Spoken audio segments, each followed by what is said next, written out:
उम्मीद करता हूँ अच्छे होंगे और आपकी तैयारी बहुत बढ़िया चल रही होगी। किसी भी परीक्षा में पास होने के लिए कुछ टास्क होते हैं, उनको करना बहुत ज़रूरी होता है। खासकर यूपी टीजीटी पीजीटी के लिए भी कुछ टास्क हैं जो आपको करने पड़ेंगे और समझदारी से करना पड़ेगा, ठीक है।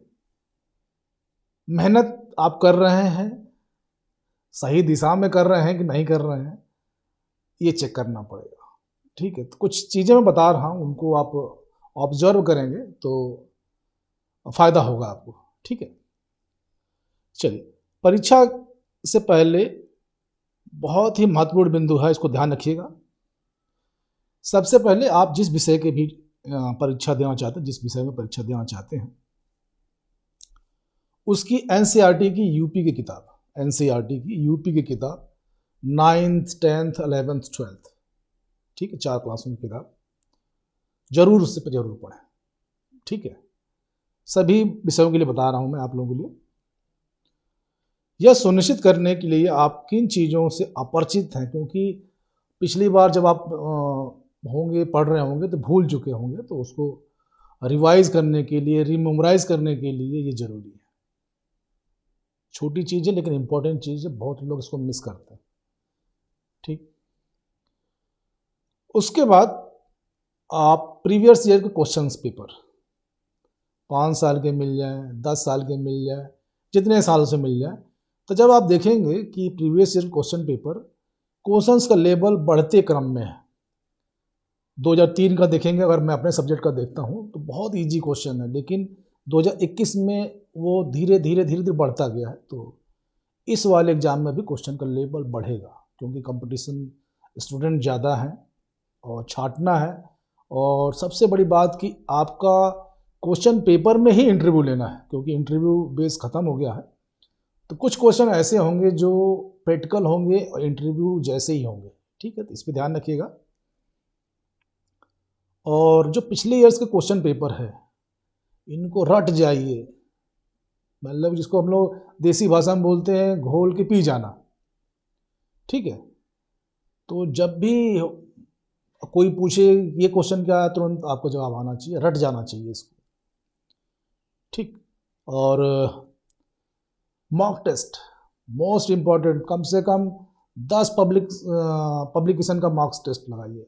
ऑनलाइन ले लीजिए, ऑफलाइन ले लीजिए, मॉक टेस्ट पक्का लगाइए, ठीक है। फिर एक वीडियो सोच रहा हूँ कि बनाने के लिए कि कौन सा मॉक टेस्ट बेटर रहेगा, ऑनलाइन या ऑफलाइन, तो उसके लिए थोड़ा सा टाइम चाहिए मेरे को, ठीक है। और उसके बाद जो मेरा एक्सपीरियंस कहता है कि यूपी से सटे हुए जो राज्य हैं, एमपी, बिहार, उत्तराखंड, राजस्थान, इनके भी क्वेश्चन पेपर देखिए,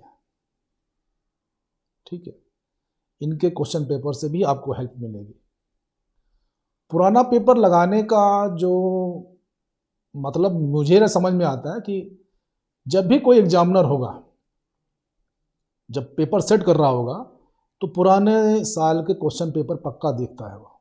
कभी कभी वो हूबहू क्वेश्चन उठा के रख देता है, ठीक है। तो पुराने साल के क्वेश्चन पेपर मत छोड़िएगा। नहीं होगा मेरे सब्जेक्ट, अगर मेरे सब्जेक्ट का कोई करेगा तो मैं उसको प्रोवाइड करने की कोशिश करूँगा जितना मेरे पास है, लेकिन आप लोग व्यवस्था करिए, इसको नेट से मिल जाएगा आप लोगों को। अलग अलग स्टेट्स का है वो, उसको भी ले लीजिए, ठीक है, वो भी आपका हेल्प करेगा। और ये विजुलाइज करिए कि आफ्टर सिलेक्शन आपकी ज़िंदगी में कितने चेंजेस होंगे। मान सम्मान, पारिवारिक स्थिति बहुत ज़्यादा चेंज होगा, इसको भी ध्यान रख के आप लोग पढ़ाई करिए। और एक सिंपल सी बात है जो किताबी ज्ञान है, मैं प्रैक्टिकल बता रहा हूँ, क्योंकि मेरा कोचिंग का भी एक्सपीरियंस है और जॉब का भी है, ये दूसरी जॉब है, तो वहाँ का भी एक्सपीरियंस मैं आपको शेयर कर रहा हूँ कि आपके हाथ में जो मोबाइल है उसमें आपकी कॉन्टैक्ट लिस्ट कितनी है, फ्रेंड लिस्ट कितनी है, कभी ध्यान दिया आपने? ज़रूरत पड़ने पे किसको फ़ोन करेंगे, कितने लोगों को फ़ोन करेंगे। सेम उसी तरह मेरे भाई मेरी बहनें मेरे दोस्त, किताबें ज़्यादा रखने का मतलब नहीं है, काम कितने आएंगे वो मतलब है। दोस्त ज़्यादा रखने का मतलब नहीं है, काम कितने आएंगे इसका मतलब है। तो ज़्यादा किताबें मत इकट्ठी कीजिए, कुछ किताबें इकट्ठी कीजिए और इम्पोर्टेंट इकट्ठी कीजिए। ज़्यादा दोस्त इकट्ठे मत कीजिए, कुछ दोस्त इकट्ठे कीजिए जो आपको काम आए। तो दोस्तों में टाइम वेस्ट मत कीजिए, अच्छी किताब लीजिए, अच्छी पब्लिकेशन से लीजिए, लोकल पब्लिकेशन के बिल्कुल मत लीजिए, ठीक है।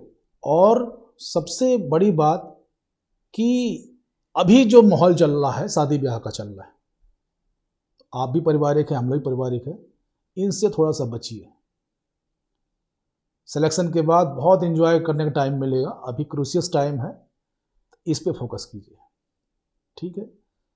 टाइम कहाँ से सेव हो सकता है, टाइम कहाँ से बच सकता है, इस पे फोकस कीजिए, ठीक। टाइम को चुराना सीखिए, कहाँ से चुराएंगे आप, क्योंकि 24 घंटे आपके पास भी है, 24 घंटे आपके ओपोनेंट के पास भी, बच्चे के पास भी। आप कितना उसमें से निकाल लेते हैं, ये बड़ी बात है। तो दोस्तों पे, रिश्तेदारों पे अभी टाइम मत खर्च कीजिए, उसका अलग टाइम आएगा, ठीक है। बुक सिलेक्टेड रखिए, ऑथेंटिक रखिए। ये नहीं कि सस्ती बुक के चक्कर में आप गलत क्वेश्चंस याद कर लिए, मेहनत पूरी की, एग्जाम में वो आया नहीं, आएगा तो गलत हो जाएगा, तो कोई फ़ायदा नहीं इस, क्योंकि एक एक क्वेश्चंस के काफ़ी डिफरेंस हो जाता है, इस पर ध्यान दीजिए। और क्या नाम है, खाने पे कंट्रोल कीजिए, ठीक है। खाना अगर सही से खा रहे हैं आप, तो आपकी एनर्जी भी रहेगी, आपकी थकान भी नहीं लगेगी। खाने में मैक्सिमम आप प्रोटीन्स यूज़ कर सकते हैं, कार्ब्स यूज़ कर सकते हैं।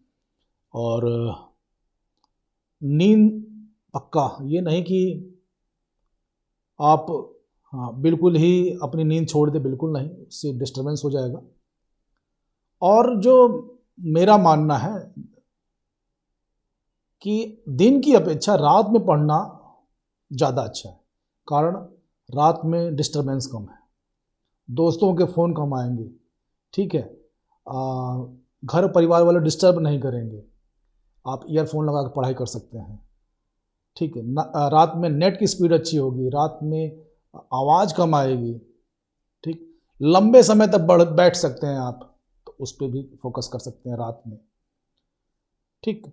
और व्यवस्थित अध्ययन कीजिए, और ये मान के चलिए कि आफ्टर सिलेक्शन आपका लिविंग स्टैंडर्ड, आपका स्टैंडर्ड काफ़ी इंक्रीज कर जाएगा, और समाज में जो अभी जो इज्जत है जो मैं महसूस कर रहा हूँ, उससे और आफ्टर सिलेक्शन, आफ्टर ज्वाइनिंग, ज़मीन आसमान का अंतर आएगा।